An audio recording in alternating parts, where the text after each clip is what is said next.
Je suis Éléonore de Provence, née en 1223, et mon histoire en tant que reine d'Angleterre commence avec mon mariage avec Henri III en 1236. Mon arrivée à la cour anglaise fut un tournant majeur dans ma vie, marquant le début d'un long voyage de coopération et de défis.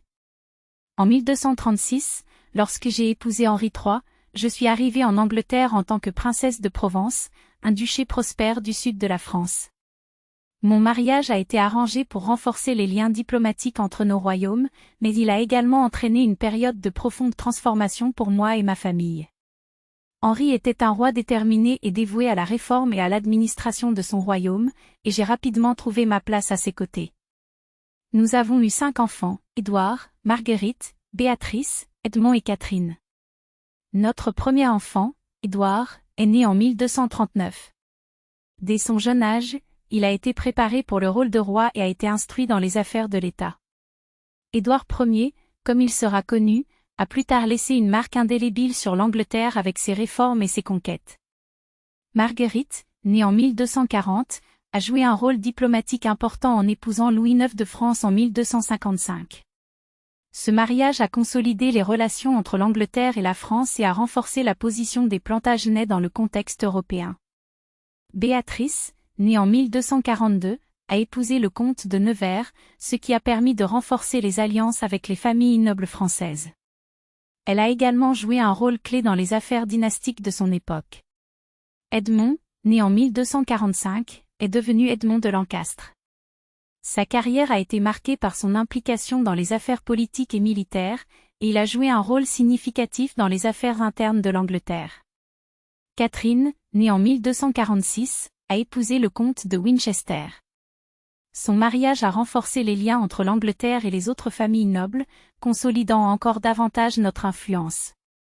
Mon règne en tant que reine a été marqué par la nécessité de naviguer dans les eaux tumultueuses des politiques et des intrigues de cour. Mon mari et moi avons travaillé ensemble pour réformer l'administration royale et faire face aux défis posés par les révoltes des barons. En 1258, la crise politique majeure a conduit à la formation des « Provisions d'Oxford », un ensemble de réformes imposées par les barons pour limiter le pouvoir royal. J'ai soutenu Henri dans la lutte contre ces mesures et dans la préservation de son autorité. En 1254, j'ai accompagné ma fille Marguerite en France pour son mariage avec Louis IX. Ce voyage a été une période de grande importance pour renforcer les alliances entre nos deux royaumes. La présence de Marguerite à la cour française a été un atout précieux pour la diplomatie anglaise. Le règne de mon mari a été rempli de défis, mais nous avons travaillé avec diligence pour stabiliser et renforcer le royaume. J'ai joué un rôle actif dans la gestion de la cour et la diplomatie, apportant une contribution significative à la stabilité et à la prospérité de l'Angleterre. Lorsque mon époux est décédé en 1272, mon fils Édouard est devenu roi. J'ai pris un rôle de soutien essentiel en tant que mère et conseillère. Mon influence et mon expérience ont été précieuses pour Édouard dans ses premiers jours en tant que roi, et j'ai travaillé pour assurer une transition en douceur du pouvoir.